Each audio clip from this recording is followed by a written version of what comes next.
Богохваленный Иисус Христос. Давайте помолимся перед нашей встречей у имя Отца и Сына и Духа Святого. Пан с вами, Отче наш, который есть в небе, святися имя Твое, приди володарство Твое, будь воля Твоя, як у небе, так и на земле. Хлеба нашего штоденного дай нам сегодня, и отпусти нам провины наши, як и мы отпускаем виноватым нашим. И не уводь нас в спокусу, але избав нас от злого. У имя Отца и Сына и Духа Святого. Сядайте, коли ласка. Мы в той раз почали говорить с вами про сакраменты. Нагадываю, что сакраментов всего есть 7. Першым хроналагічна прымаецца сакрамент хросту, які нас уводзіць у касцёл і з'яўляецца брамай усіх іншых сакраментаў.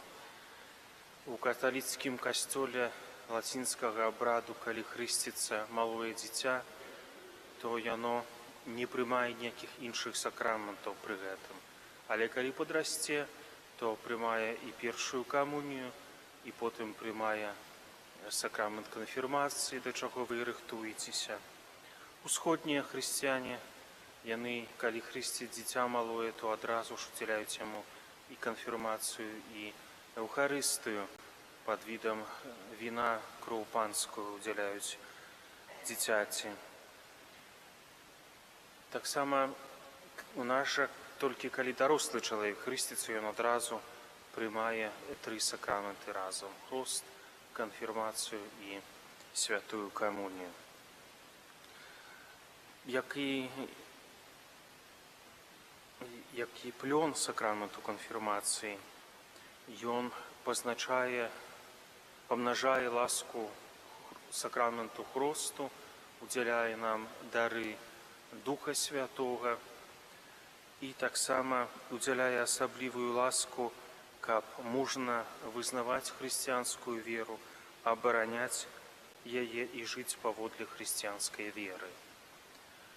Раней у абрадзе сакраментаў канфірмацыі ці біжмавання, я буду заменна ўжываць гэтае слово, альбо мірапамазанне, кажуць нашыя праваслаўныя браты.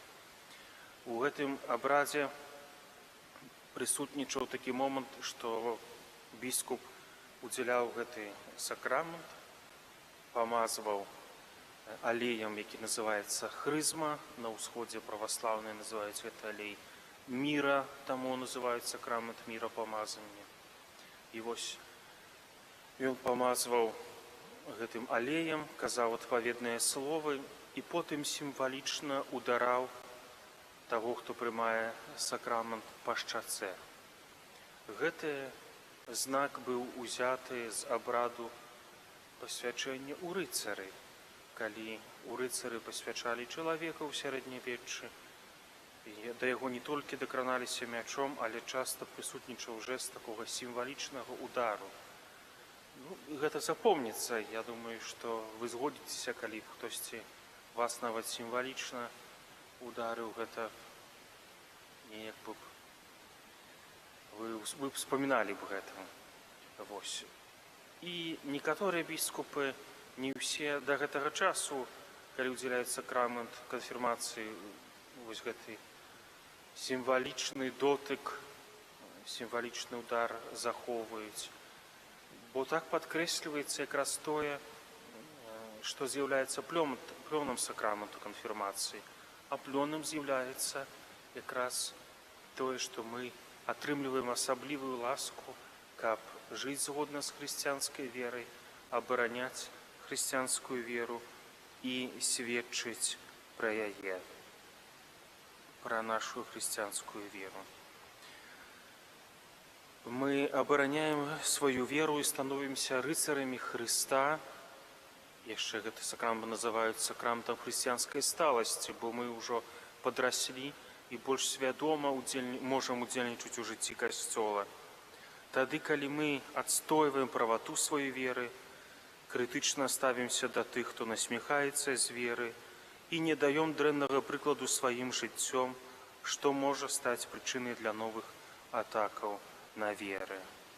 А жыць паводле веры азначае кожны дзень імкнуцца захоўваць запаведзі, сумленна выконваць свае абавязкі, як дзіцяці, як бацькі, маці, як прафесійныя абавязкі і гэтак далей.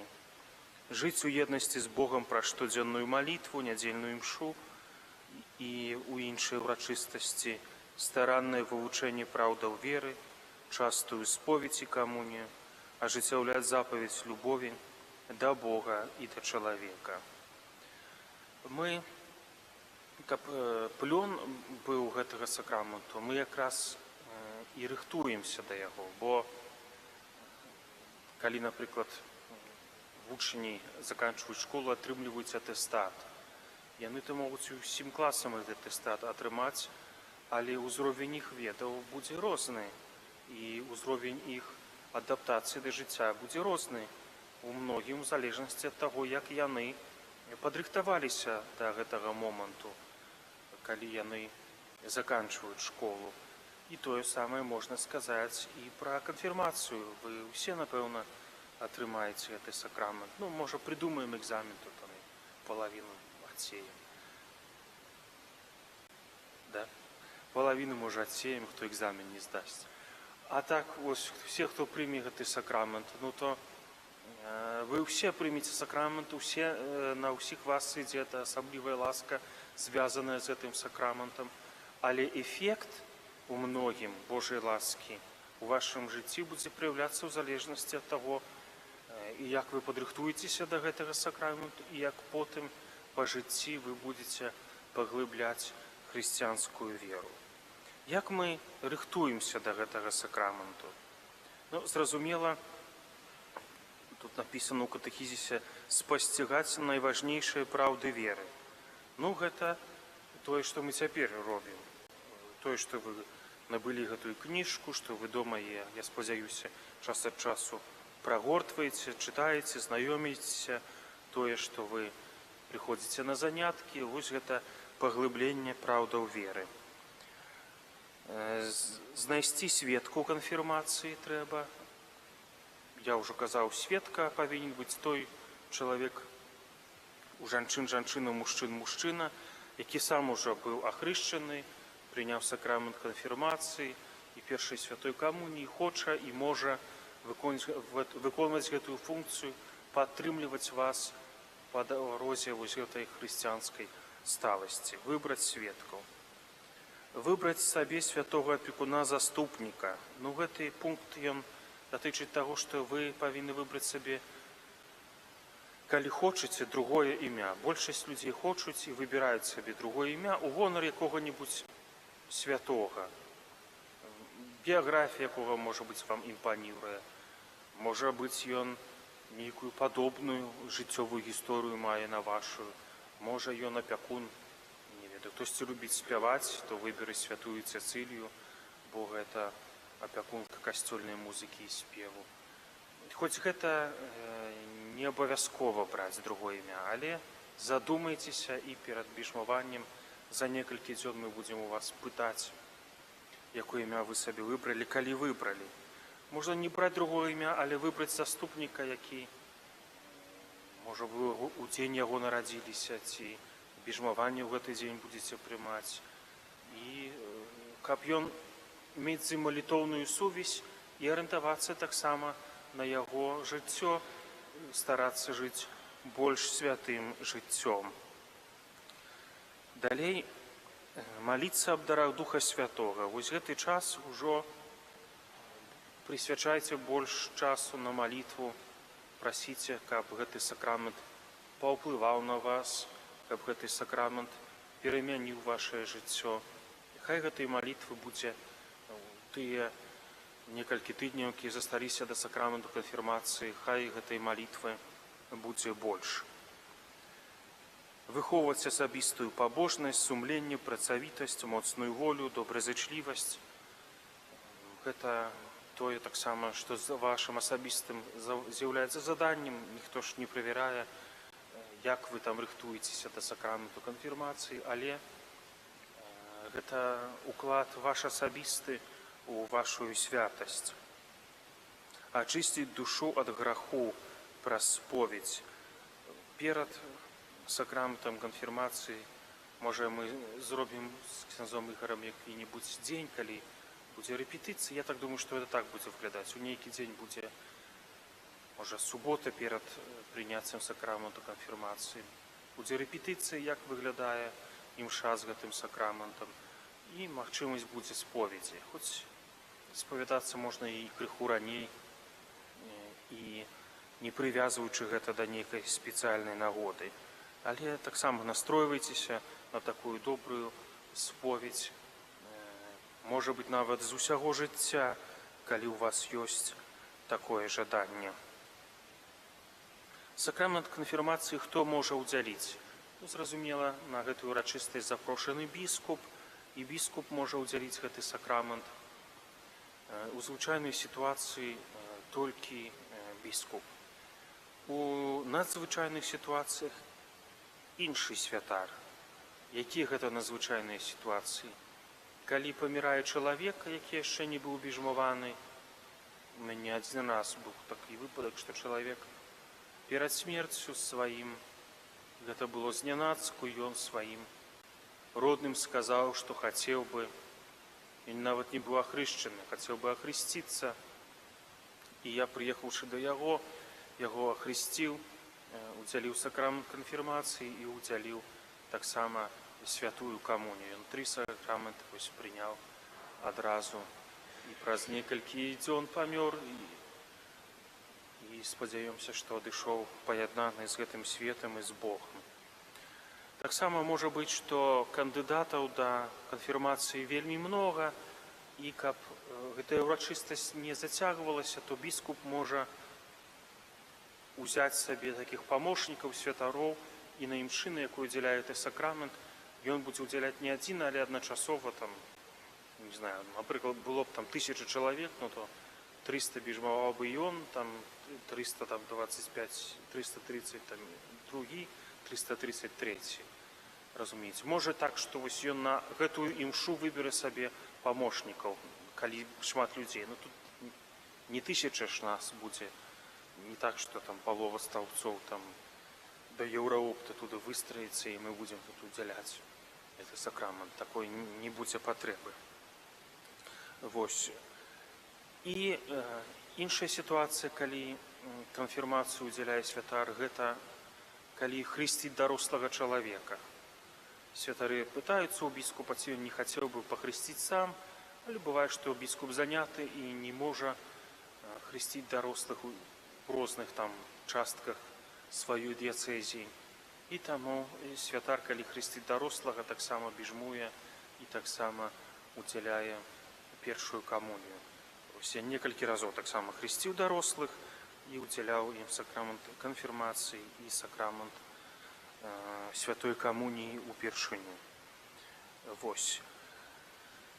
Якая матэрыя і форма гэтага сакраменту? Кожны сакрамент мае сваю матэрыю і форму. Матэрыя, калі проста казаць, гэта звычайна нейкае рэчыва, дзякуючы якому сакрамент удзяляецца. І ў дадзеным выпадку гэта алей. Алей, які называецца хрызма, альбо на ўсходзе яго называюць міра. Гэта алей спецыяльным чынам падрыхтаваны, сумесь алею, бальзаму, такі пахучы сродак. Выглядае як раслінны алей. Не як масла слівачнае, але як раслінны алей.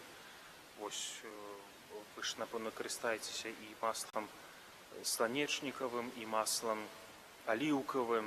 Вось штосьці падобнае па кансістэнцыі на гэтае масла. І это можа быць масла, напрыклад, з алівы, змешанае яшчэ з якімі-небудзь іншымі рэчывамі. І у катэдрах у Вялікі чацвер, чацвер перад Пасхай, ёсць імша звычайна ў першую палову дня. Звычайна ў Вялікі чацвер, першай палове дня ў катэдры біскуп збіраецца разам з іншымі святарамі архідыяцэзіі, стараюцца ўсе святары прыехаць. І вось падчас гэтай імшы адбываецца благаслаўленне алеяў, хрызма і алею хворых. Алей хворых выкарыстоўваецца пры намашчэнні хворых, але хрызма выкарыстоўваецца пры сакраменце біжмавання, выкарыстоўваецца таксама пры памазанні святара пры святарскіх пасвячэннях ці біскупа. Пры хросце таксама хрызма выкарыстоўваецца, але з іншым эфектам, з іншым значэннем. І потым гэты алей раздаецца ўсім святарам, і яны вяртаюцца ў свае парафіі з гэтым алеем. І там дзесьці ў належным месцы, там, напрыклад, у захрысты, як тут, святары захоўваюць гэты алей, і калі год праходзіць календарны, яны рэшткі алею гэтага спальваюць, а мяняюць яго на новы. Новы Вялікі чацвер, новая імша хрызма, пастаянна мяняюць гэты алей.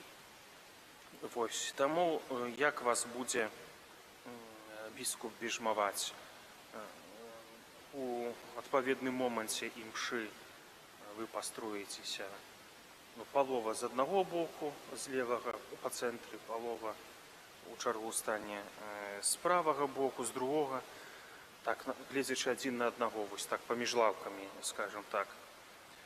І біскуп будзе да вас падыходзіць, ён будзе называць імя. Калі вы захацелі ўзяць другое імя, то вось гэта другое імя ён будзе называць. Значыць, калі вас звалі Алена, а вы ўзялі другое імя Цэцылія, то біскуп скажа: Цэцылія, прымі знак дару Духа Святога. Вы скажаце Амен. І ён так да чала дакранаецца: прымі знак дару Духа Святога, Амен. І потым ён скажа накрэсліць пальцам рукі гэтым алеем крыжык на ілбе і скажа потым: супакой табе, а вы адкажаце: і з духам тваім. Я думаю, не разгубіцеся, не трэба шпаргалкі будзе пісаць. Зноў жа, напрыклад, кагосьці звалі Аленай, выбрала яна імя Цэцылія. Калі не захацела браць другое імя, то на сваім хросным іменем яно выкарыстоўваецца. Не захацела, звалі Алена, тады Алена. Мы, напэўна, па-рознаму ў парафіях бывае. Можа быць, бэйдж дадзім з вашым іменем проста, і біскуп ж не ведае вас там. Падыходзіць, напрыклад, на бэйджы будзе напісана Алена. Алена, прымі знак дару Духа Святога, малюе крыжык: супакой табе і з духам тваім. А ў гэты момант за вамі будуць стаяць вашыя сведкі. Зноў жа, пры хросце хросныя бацькі, так пры біжмаванні сведкі будуць стаяць вашыя сведкі. Сведка, ён будзе трымаць у момант біжмавання, пакладзе руку на правае плячо ваше. Не заблытуе вас.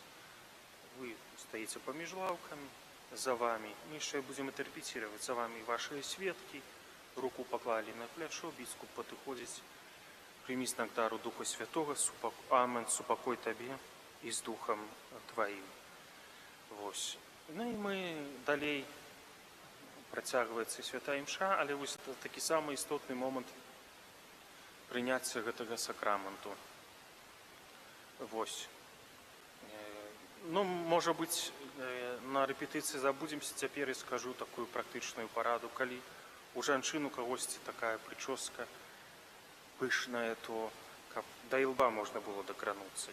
Не каб воласы біскуп намашчаў, а вось каб да чала мог дакрануцца.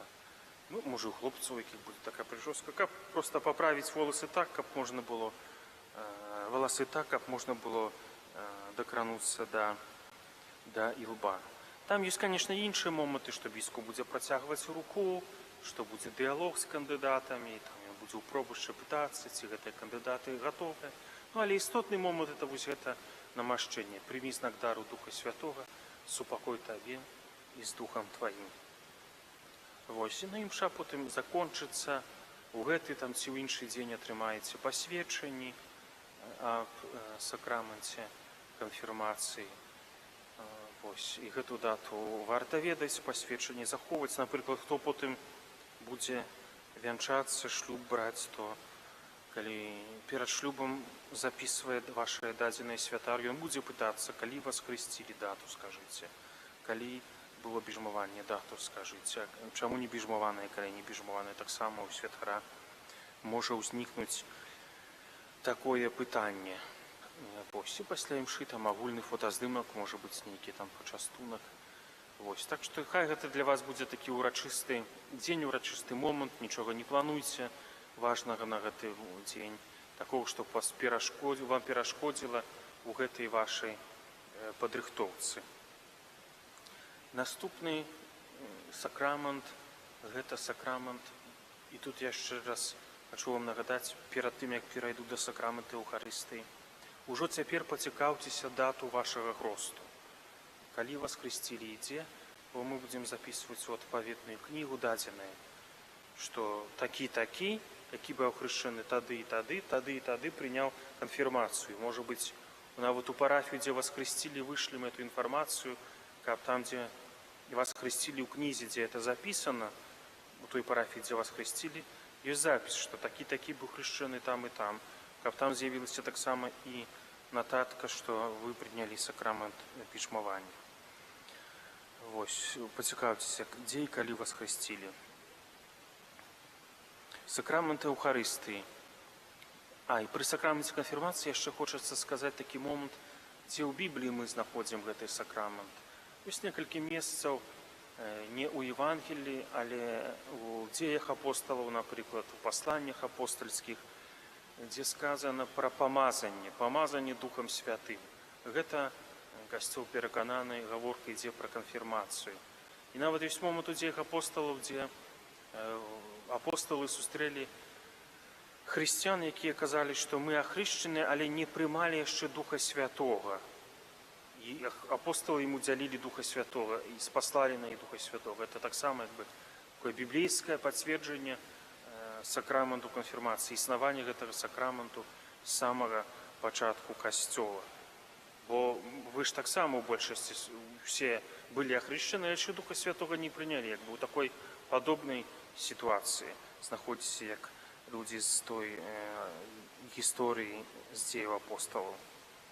Святая імша сакрамент, які лічыцца самым галоўным, таму яго яшчэ называюць найсвяцейшы сакрамент. Самы галоўны сакрамент з 7. Хрост самы першы храналагічна, а Эўхарыстыя самы галоўны сакрамент. Устаноўлена была Эўхарыстыя Хрыстом у Вялікі чацвер, чацвер перад Пасхай. Мы ўжо казалі пра Вялікі чацвер, што там звычайна, калі няма нейкіх надзвычайных абставін, адбываецца імша хрызма. У першай палове дня у катэдры імша хрызма, якая яшчэ частка Вялікага посту, і на якой асвячаюцца алей хрызма, алей хворых, святары аднаўляюць святарскія абяцанні, але потым вечарам у парафіях адбываецца імша вячэры Пана. І вось на імшы вячэры Пана ў Вялікі чацвер мы і ўспамінаем.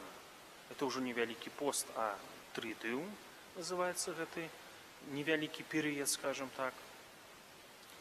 І вось тады мы якраз успамінаем, што Пан Езус захацеў са сваімі вучнямі спажыць пасхальную вячэру, і ён тады, як бы, можна сказаць, цэлебраваў першы раз святую імшу. Тады адбылася першая святая імша. І мы на святой імшы сэрцам, істотай літургіі з'яўляецца паўтарэнне гэтых дзеянняў. Мы верым, што мы не ўспамінаем, што было ў чацвер. Не столькі ўспамінаем, колькі паўтараем кожны раз тое, што было ў Вялікі чацвер. Заўважце розніцу.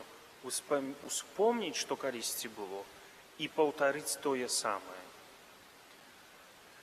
Бо Езус даў нам загад, калі ён спажываў з вучнямі вячэру, там памятаем, як у Евангеліі это апісваецца, што ён узяў хлеб і сказаў, гэта цяпер цела маё, якое за вас будзе выдана, узяў віно, гэта кроў мая, гэта чыніце на маю памяць. Яго запавет мы паўтараем, што на ўспамін яго ахвяры Мы паўтараем гэта падчас святой імшы. І мы верым, чаму не толькі ўспаміны, не столькі, колькі паўтарэння Вялікага чацвярга. Мы ізноў кожны раз на імшы Хрыста прыносім у ахвяру. Ужо кроў ужо не праліваецца, але мы ізноў прыносім Хрыста ў ахвяру. Як быццам бы ў нейкім сэнсе алтар — гэта крыж, на якім Езус сябе падчас імшы ізноў прыносіць у ахвяру. Святая імша, яна складаецца з дзвюх частак: літургія слова і эўхарыстычная літургія. Літургія слова — гэта ўступныя абрады, чытанне, можа быць адно чытанне псальм Евангелия, можа быць у нядзелю ўрачыстасці два чытанні псальм Евангелия, казанне, пропаведь, сімвал веры мы чытаем, веру ў Бога, калі гэта урачыстасць нейкая. І гэта як бы літургія слова. Можна сказаць, што Касцёл для нас падрыхтаваў стол Божага Слова, якім нас насычае, якое слово, якое ён тлумачыць. І потым адбываецца другая частка святой імшы, эўхарыстычная літургія, дзе і складаецца вось гэтая бескрывавая ахвяра. І зноў такая цікавая думка, можа быць, вы ніколі не задумваліся над гэтым, што мы як бы ізноў Богу Айцу, Бога Сына прыносім у ахвяру на святой імшы. І адбываецца падрыхтоўка дароў, вось якраз можна праілюстраваць. Ёсць вада, віно, келіх, і там на келіху ёсць кавалак хлеба, гостыя. Гэта ўсё рыхтуецца на алтары. Мы таксама складаем свае ахвяры, бо нядзелю і святы мы складаем ахвяры, якія Касцёл потым траціць на свае патрэбы і на дабрачыннасць. І святар, адбываецца такая падрыхтоўка, уступная малітва, якая называецца прэфацыя. Вось гэты дыялог: «Пан з вамі, і з духам тваім у гору сэрцы». Мы настроіваемся прыносіць гэтую ахвяру. Потым як бы сутнасцю і цэнтральным момантам з'яўляюцца паўтарэнні слоў, якія Езус сказаў на першай святой імшы ў Вялікі чацвер. Святар як бы выступае у ролі Хрыста тады. Не замяняе яго сабой, але выступае ў ролі Хрыста, і паўтараюцца зноў тыя ж самыя словы, якія прагучалі на першай святой імшы ў Вялікі чацвер. І далей святар моліцца таксама за ўвесь Касцёл, за духавенства, за памерлых, за ўсіх тут прысутных і гэтак далей. Часткай эўхарыстычнай літургіі з'яўляюцца абрады камуніі, уступ да малітвы «Ойче наш», малітва «Ойче наш», вось баранак Божий і гэтак далей. Вы добра ведаеце. Прыняцце святой камуніі, вось. І потым ужо заключныя абрады. Мы можам прыняць святую камунію, калі мы, зразумела, ўжо ахрышчаныя, падрыхтаваныя да гэтага, калі на сумленні не адчуваем цяжкага граху, бо калі ёсць цяжкі грэх, трэба спачатку ісці да споведзі, першым ісці да камуніі. Мы таксама павінны захоўваць 1 гадзіну пост эўхарыстычны да святой камуніі. Гэта значыць, да прыняцця святой камуніі 1 гадзіну нічога не есці, не піць, апрача вады і лекаў. Лекі не парушаюць гэты пост. З гэтага эўхарыстычнага посту звольненыя людзі, хворыя, тыя, хто імі апякуецца. Гэта больш датычыць сітуацыі, калі святар вязе камунію да хворага, і там могуць быць розныя сітуацыі, нейкія працэдуры. Можа, недавно быў абед, можа, таму чалавеку якраз нельга ўвогуле в этой моманце захаваць пост па нейкіх там прадпісаннях здароўя, ці няма такой магчымасці, вось, то ён звольнены. І звольнены з гэтага посту святары, якія цэлебруюць у дзень некалькі імшаў. Значыць, перад першай яны таксама пост захоўваюць, перад другой і трэцяй, і гэта ўжо з'яўляецца факультатыўна. Вось. Зразумела, што святую камунію, святую імшу можа цэлебраваць толькі святар. Тут няма ніякіх выключэнняў. Нам касцёл, як светскі вернікам, касцёл раіць, рэкамендуе і абавязвае удзельнічаць у імшы кожную нядзелю і абавязковыя ўрачыстасці. Калі без важнай прычыны мы не былі на імшы, то тады павінны з гэтага спавядацца. Святары звычайна служаць імшу рэгулярна. Касцёл ім рэкамендуе нават кожны дзень, не толькі на ўрачыстасці і святы, але святарам не рэкамендавана больш, чым адну імшу служыць у дзень. Бо логіка такая, што імша гэта надзвычайная падзея дня, галоўная падзея дня, і ў дні не можа быць адначасова некалькі галоўных падзеяў. Але здараюцца выпадкі, што мы служым некалькі, як святары, некалькі імшаў, таму што не хапае святароў, а ёсць такая патрэба у вернікаў, каб гэтых імшаў было часамі больш, чым адна на дзень. Які яшчэ момант трэба сказаць пры святой камуніі? Святую камунію можна прыняць не больш, чым 2 разы у суткі. Вось. Толькі паміраючы, людзі, якія паміраюць, могуць прыняць камунію яшчэ раз. Для іх няма абмежавання ў гэтай колькасці.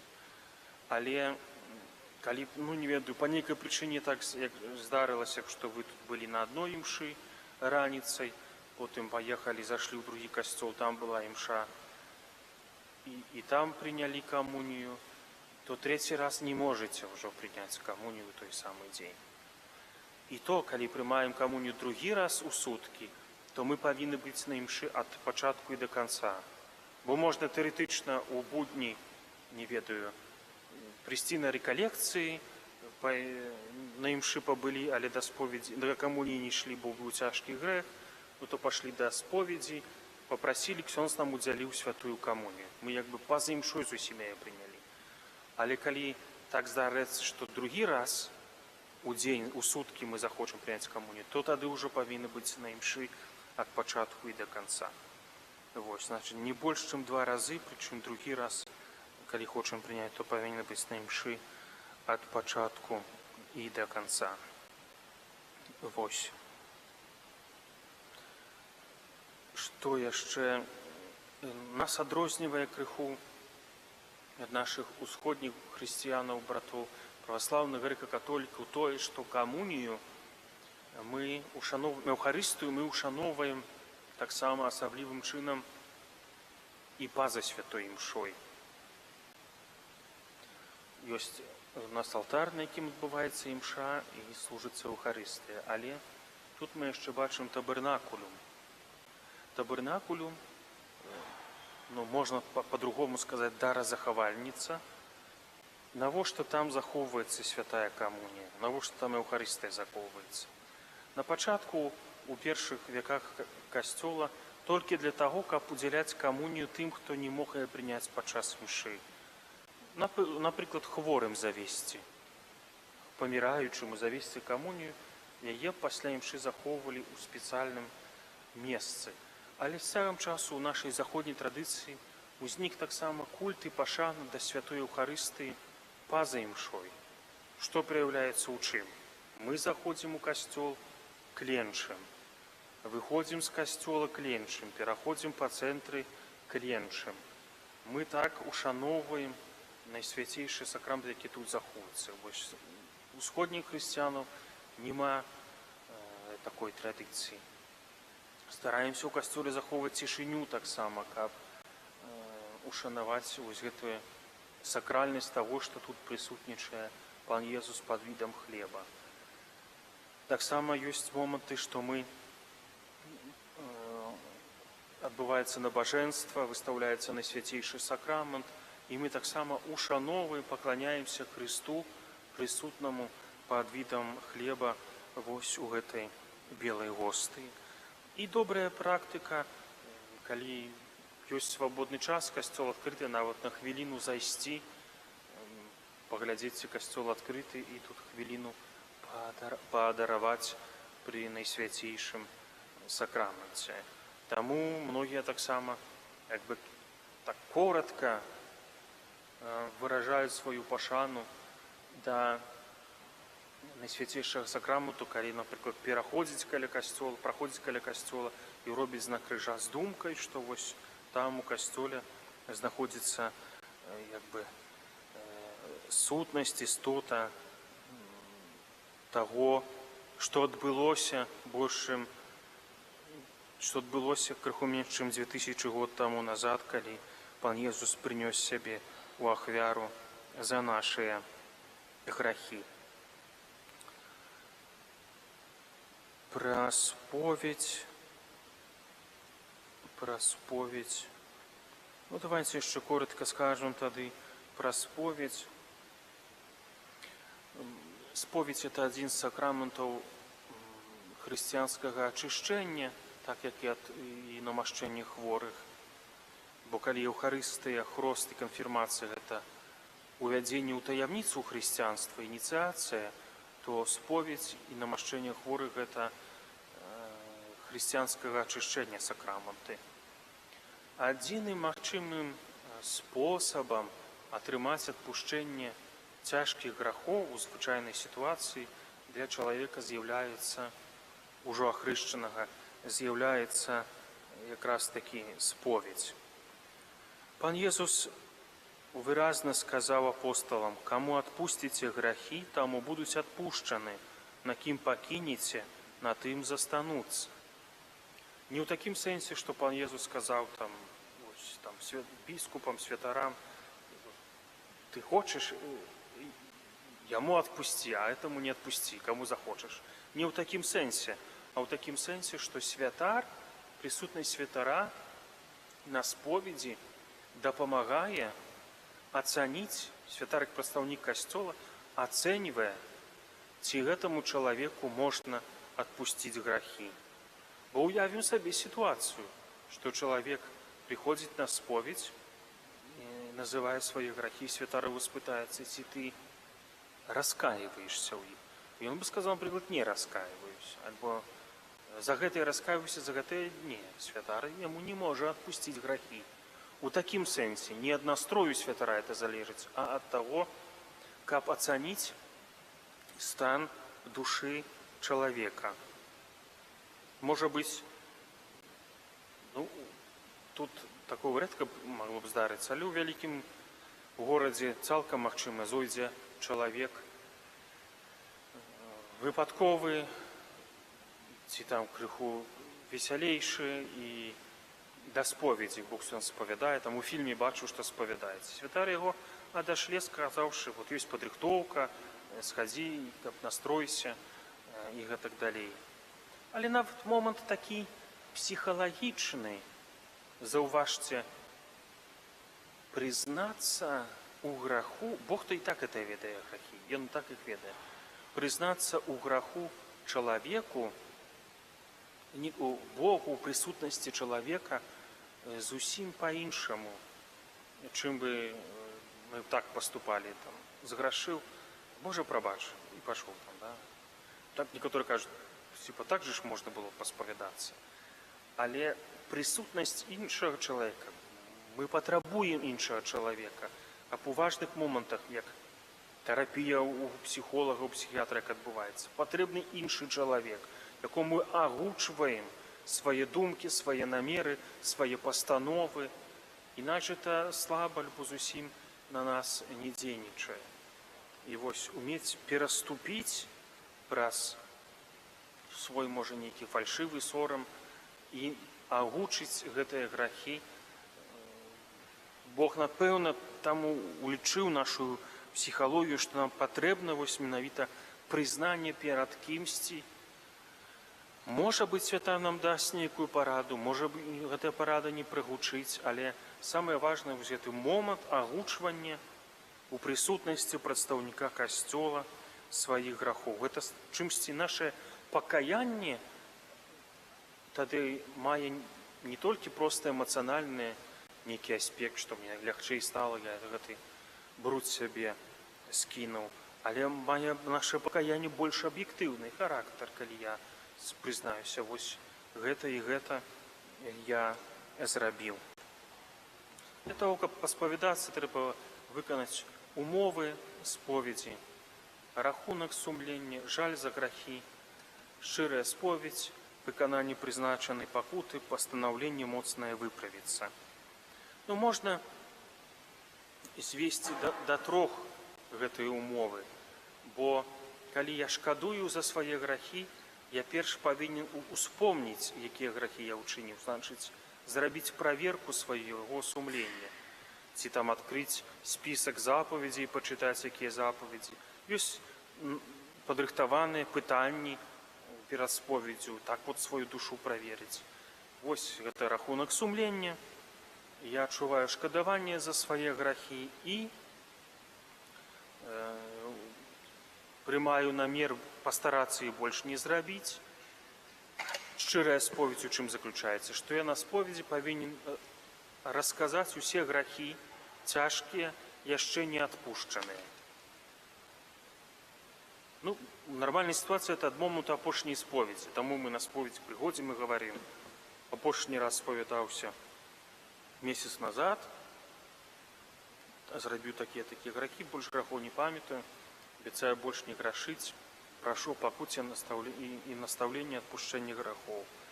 Але калі б мы затаілі свядома, не проста забылі, а свядома затаілі цяжкі грэх на споведзі, споведь не дзейсная, яна не дзейнічае. Гэта яшчэ адзін грэх святататства на нашу душу. І тады на споведзі мы павінны сказаць, што ну так вот здарылася, што там на той споведзі не спецыяльна утаіў цяжкі грэх. Калі ж мы забыліся, то можна для супакою такога нават душэўнага сказаць святару. Ну, на той споведзі забыў сказаць цяжкі грэх. Не утаіў, але забыў. Ну, але споведь тая ўжо была б і так дзейсная. Святар нам дае пакуту, эпітімію. Это не кара за грахі. Хтось, самі людзі так кажуць. Святар даў мне такую кару за грахі. Это не кара за грахі, гэта спосаб удзелу нашага у выпраўленні сітуацыі, якая шкоды той, якая была нанесеная нашым грахом, насколькі это магчыма. Але з выкананнем пакуты звязана таксама, што калі я зрабіў нейкае зло, я павінен пастарацца гэтае зло выправіць. Святар можа мне не сказаць, там, хтось сказаў, узяў рэч нейкую. Святар можа не сказаць, як пакуту вярні эту рэч. Памаліся 10 раз, 10 ружанцаў. Можа, у адзін дзень. Ён можа не сказаць вярні эту рэч, але это само сабой разумеецца, што я павінен зло, якое ўчыню, выправіць.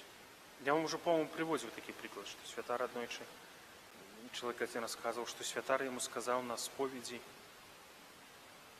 купі. Бо ён сказаў на споведзі: я зайцам ездзіў, напрыклад, 10 разоў ездзіў зайцам без білета у аўтобусе.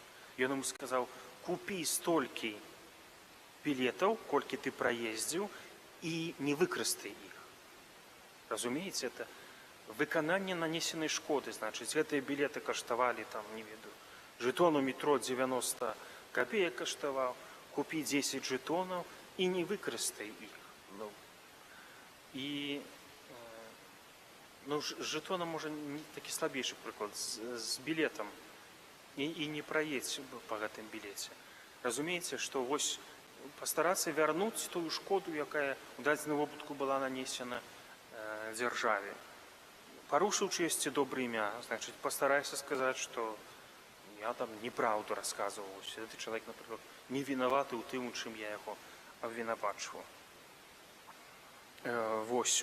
У цяжкіх грахах абавязкова спавядацца, у лёгкіх пажадана. Мінімум спавядацца трэба раз на год, але можна спавядацца І часцей, нават калі няма цяжкага граху, там раз на месяц, многія спавядаюцца раз на месяц.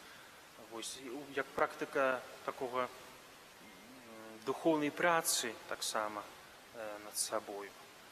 Вось, зараз будзем рыхтавацца да імшы. Дзякуй, што вы прыйшлі. Давайце ўстанем, памолімся. Хвала Ісцу і Сыну і Духу Святому,